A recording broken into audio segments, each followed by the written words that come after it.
لله الحمد لله الحمد لله الذي جعل صلاة الجمعة من شعائر الإسلام وفرضها على أمة محمد عليه الصلاة والسلام لتكون مكفرة للذنوب ومطهرة للآثام. نشهد أن لا إله إلا الله وحده لا شريك له الذي يكرم المؤمنين والمؤمنات برؤية جماله في دار السلام.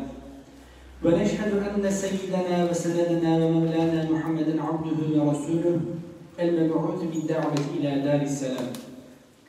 صلى الله تعالى عليه وعلى آله وأولاده وأزواجه وأصحابه وأتباعه وخلفائه الراشدين المرشدين المهديين من بعده ووزرائه الكاملين في عهده، خصوصا منهم على الأئمة خلفاء رسول الله على التحقيق أمير المؤمنين حضرة أبي بكر وعمر وعثمان وعلي وعلى بقية الصحابة والتابعين رضوان الله تعالى عليهم أجمعين. أيها المؤمنون الحاضرون اتقوا الله واطيعوه إن الله مع الذين اتقوا والذين هم محسنون. وقال الله تعالى في محكم كتابه الكريم: أعوذ بالله من الشيطان الرجيم بسم الله الرحمن الرحيم كنتم خير أمة أخرجت للناس إلى آخر الآية صدق الله العظيم. Dear brothers and sisters, this week's khutbah is about the struggle that Rasulullah sallallahu alayhi wasallam and his companions been through. Rasulullah sallallahu alayhi wasallam gave us an Islam, he brought us an Islam with the life risk, with all the tyrant and torture that he has been through. One time, disbelievers came to Abu Talib and said, "Oh, the uncle of Muhammad, your nephew is saying stuff which is damaging us. He is saying that everyone is saved in the presence of Allah. We do not want this. We do not like this. We want strong to be strong and weak to be weak. We want big to eat the small one. But your nephew is saying stuff which is damaging this. Tell him to stop. Tell him to stop saying what he is saying. Tell him to stop doing what he is doing. Tell him to stop reading Quran Kareem, because when he reads Quran Kareem, people follow him. If he is doing this because he wants to be rich, we will give him money. We will give him money that he can't even imagine. Or if he is in love with someone and he wants to get married, and this is why he is doing this, we will get him married with the best girls that we have. Perhaps we will get him married with all of them. But just tell him to stop. Or if he is doing this because he wants to be the leader, he wants authority, he wants to be a king, we will make him our king. He will be our king and we will listen to his words. But just tell him to stop. Otherwise, we don't have no other choice than kill him. Until that time, Rasulullah sallallahu alaihi wasallam was under the protection of Abu Talib. Because of Abu Talib, they couldn't touch Rasulullah, they couldn't hurt him. They were being tyrants, they were making things difficult for him, but they couldn't kill him because of Abu Talib. So Abu Talib went next to Rasulullah and said, "Oh my nephew, these people are complaining about you. And they are saying, stop doing what you're doing and stop saying what you're saying. And they are giving you an offer. If you want to be rich, they're going to give you money. If you want to be a leader, to be a king, they're going to make you their king. Or if you're doing this to get married, they're going to get you married. But they just want you to stop doing what you're doing. Stop saying things against their idols. Otherwise, they're going to kill you." And he said that, "I am scared that I will not be able to protect you. Oh Muhammad, oh my nephew." Then Rasulullah sallallahu alayhi wa sallam said, "Ya ammi, لَمْ وَضَعَ الشَّمْسَ إِلَى يَمِينِي وَالْقَمَرَ إِلَى يَسَارِي مَا تَرَكْتُ هَذَا الْأَمْرَ حَتَّى يُظْهِرَهُ اللَّهُ." Oh my uncle, you're offering me the world. You know, put the world on the side. If you put the sun on my right hand, leave the world. If you put the sun on my right hand and the moon on my left hand, I will still not stop until Allah subhanahu wa ta'ala has finished this job. With all the life risks and with all the struggles, all the calamities, Rasulullah sallallahu alaihi wasallam kept on doing what he is doing, which was the right way. What about the companions of Rasulullah sallallahu alaihi wasallam? There is one companion. His name is Abdullah bin Huzayfa. He is one of the closest companions of Rasulullah sallallahu alaihi wasallam, which Rasulullah used to share his secrets with him. Rasulullah used to share his secrets, and Rasulullah used to send him as a messenger to the kings. Rasulullah used to invite kings by a letter.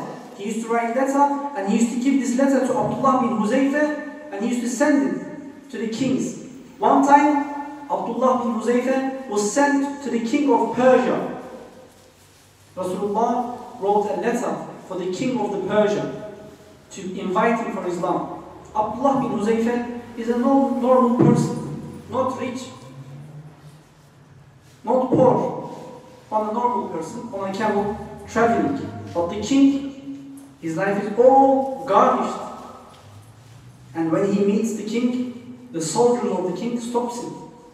You can't get close to the king because you might assassinate the king. Then he says, Rasulullah sallallahu alaihi wasallam gave me this letter to give the king myself. I will not give it any other person. I will give it to the king myself. So king allowed it. So he gave the king. When the king read the letter, he just ripped it into pieces and he threw it. And he put Abdullah bin Huzayfa in the jail.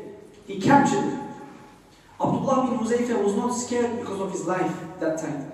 He was sad because the way the king treated the letter of Rasulullah was not a good way.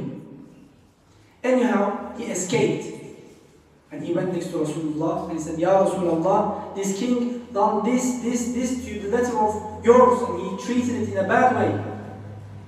And the king sent two strong men to Rasulullah sallallahu alaihi wasallam. And he said, king is calling you. The king of the Persia is calling you. If you come willingly, he's not going to punish you. But if you don't come, he's going to come down and demolish everything that you have, and demolish all the people that you have. Rasulullah said to them, you wait there for one day. Tomorrow come back to me and we will speak to you again. They waited. The next day when they came, they said, are you willing to come? Are you coming with us to the king? Rasulullah sallallahu alaihi wasallam said, you will not meet the king anymore. The king has been killed by his own son.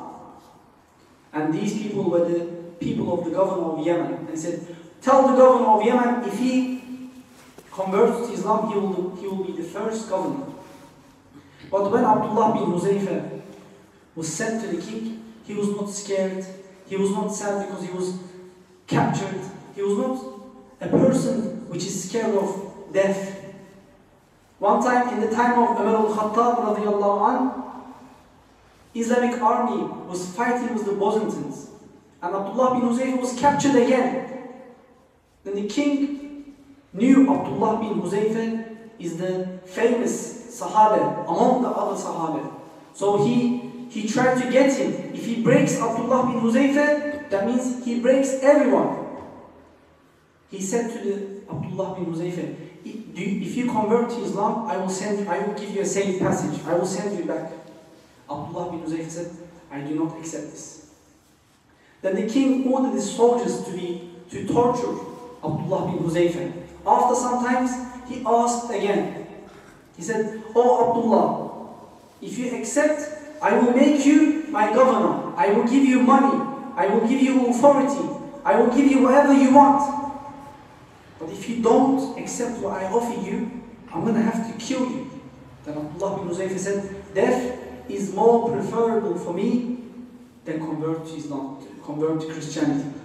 Then king ordered his soldiers to bring a boiling oil in front of Abdullah bin Huzayfa. Then he ordered one prisoner to be brought up. He said, look, if you accept, I'm still offering you the stuff that I offered you. But if you not accept my offer, I'm going to throw you into this boiling oil. And before I do that, I'm going to throw the prisoner just to show you what's going to happen to you. And he ordered his soldiers to put that prisoner into the boiling oil. And that person's body all melted. Abdullah bin Huzayfa said, death is more preferable for me than to convert Christianity. Then when he was about to be thrown into the boiling oil, he started to cry. Then the king said, yes, I broke him. I got him now. Now I broke him. He's going to accept what I offer him. He said, do you accept to be Christian now? Abdullah bin Huzayfa said, no, I will not. Then he said, why are you crying? Are you scared? Do you have fear in your heart? No, I don't have no fear also. Then what's the reason you're crying? He said, I am crying because I only have one life and I'm sacrificing this life for the sake of Allah. I wish I had lives as much as the hairs on my body so I can sacrifice it for the sake of Allah. This is why I'm crying.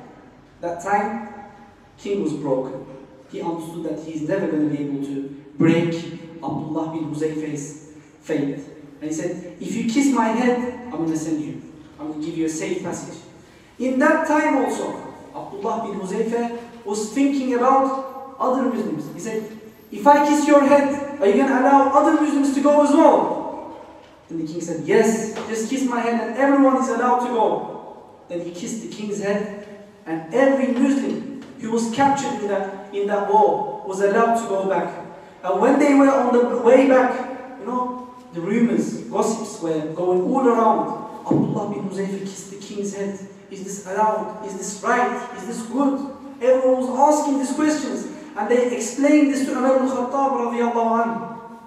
They said, he done this, such a thing like that. Then king allowed all of us to come back. Then Umar ibn Khattab radiallahu anhu said, حَقٌّ عَلَى كُلِّ مُسْلِمٍ أَنْ يُقَبِّلَ عَلَى رَأْسِ Huzayfa. It is a right upon every single Muslim to kiss Abdullah bin Huzayfa's head. And he was the first one to kiss. These were the struggles that companions of Rasulullah sallallahu alaihi wasallam went through. And I'm going to give you another information about the companions of Rasulullah. When Rasulullah sallallahu alaihi wasallam was giving his last lecture, how many companions were there to listen to Rasulullah? One narration, 124,000. Another narration, 224,000. So the amount of companions that Rasulullah sallallahu alaihi wasallam had is either 124,000 or 224,000. We're not going to waste our time with the numbers, but there is a more important thing. How many of them is buried in Mecca, Mukarramah and Medina Munawwarah? Only 20,000 of them is buried in Mecca, Mukarramah and Medina Munawwarah. Then where are the other 100,000 or 200,000? Where are they buried? If 20,000 in Mecca, Mukarramah and Medina Munawwarah all together, then where is that 100,000 companion? Where is that Sahaba? They are all around the world. They are in China. There is a Sahaba Ikram grave in China. There is a Sahaba Ikram grave in India, in Afghanistan, in Uzbekistan, in Kazakhstan, in Turkey. There is 27 in Istanbul. The people who converted Afghanistan into Muslim is Tamim Ansari and Jubayr Ansari. They are from the companions of Rasulullah sallallahu alaihi wasallam. They are Ansari. As I said, there is 27 in Istanbul, just in Istanbul. And plenty others in Turkey, and plenty others in different places. There is Muslims in China. Who converted them into Islam? Chinese Muslims we're talking about. Ashab Kiram. They did not stay. They migrated. Where are we going to come from that? We are also migrated to UK. We are here. If I ask you why you're here, we will say, I'm here because I want a better life for my children. I want to earn some money. I want to do this. There's no problem with that. But whilst doing this, if we lose our faith, or if we start supplicating or acting less, then wouldn't that be against the action of Rasulullah sallallahu alaihi wasallam? Wouldn't that be against the action of Sahaba Ikram? Or wouldn't that be rude for the calamities that Rasulullah and Ashab Ikram had sacrificed for us? So this is why we shouldn't be supplicating, acting less. We shouldn't be losing our faith. That it will be against our belief. This is why we have to concentrate. How are we going to do that? First, we are going to learn ourselves. Secondly, we are going to teach our children. If you don't teach your children, I'm telling you, your children will be worse than you. Your children will be worse than you. We are sending our children to schools, colleges, for them to become mechanical engineers, doctors, and this and that. Because we don't know how to make them a doctor, because we're not a doctor. We're not also a teacher, we're not also an ustaz, we're not also an imam. So we have to find a very nice and very appropriate place for our children to learn their religion. Otherwise, they're going to be worse than us. I know in this earth that there are people who name themselves Muslim, but they don't even know that it is haram to drink alcohol. And when they meet an imam, or a teacher, or an ustaz, they offer an alcohol as a treatment, because they don't know that much they are Muslim. I know there is a place in this earth that people, when they see someone praying, oh, my grandmother also used to do something like that. I'm sure you are belonging to the same religion. They are saying like that. I met this people. Alhamdulillah, we have been in different countries and seen different Muslims. This is why we have to be very keen on teaching our children Islam. There are plenty places, plenty madrasa, plenty boarding madrasa that you can send your children. Do not say, I will teach my children. You can't teach your children because you have a mercy. We are even struggling to wake our children for Salatul Fajr. We are saying, oh, he's sleeping, he's small. If there is a fire in your house, would you say, oh, he's sleeping, he's small? You will wake him up. You will say, son, there is a fire in the house. You have to get out. Otherwise, he will die, right? But when we don't wake him up for Salatul Fajr, we are actually putting him into the hellfire with our own hand. When we don't teach him, oh, he's small. Or when he didn't do his work, Islamic work, if we show mercy, as in if we say, oh, it's okay, he will do it tomorrow. Maybe tomorrow we are going to die. Who's going to teach him? Do you have the guarantee of this moment? At this moment, no one has this. This is why we have to think cleverly, brothers. Shaitan and nafs. الشيطان يعدكم الفقر ويأمركم بالفحشاء. Shaitan wants to betray us, always giving us a waswasa. We should not follow the waswasa of the shaitan.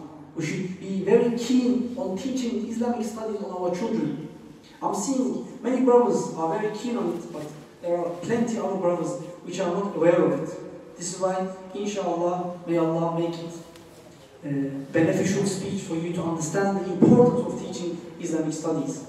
إن أحسن الكلام أبلغ النظام كلام الله ملك العزيز العلام كما قال الله تبارك وتعالى في الكلام وإذا قرئ القرآن فاستمعوا له وأنصتوا لعلكم ترحمون.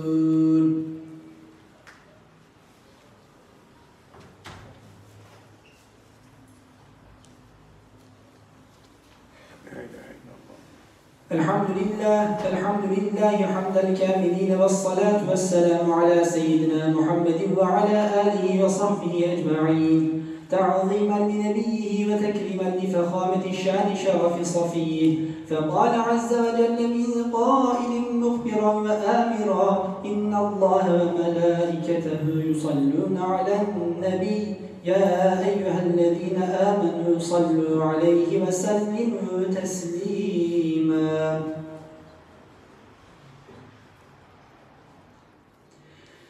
إن الله يأمر بالعدل والإحسان وإيتاء ذي القربى وينهى عن الفحشاء والمنكر والبغي يعظكم لعلكم تذكرون.